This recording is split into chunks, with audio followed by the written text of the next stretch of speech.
Vou falar uma coisa aqui, que eu quero que as pessoas saibam. As pessoas me perguntam, qual foi o principal elemento que é responsável por você começar a andar numa velocidade diferente e passos largos? Parar de beber.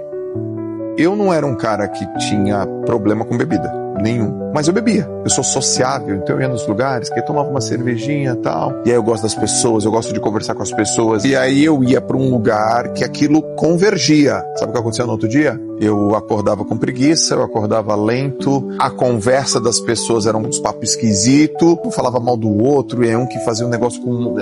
Não era legal.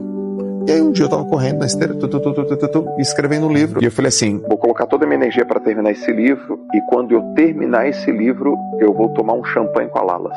E vou beber enquanto eu terminar esse livro. Foi só isso. Deu 28 dias, eu não sabia que eu tinha mudado a minha vida drasticamente. Há quase 10 anos, eu não sei o que é acordar de ressaca.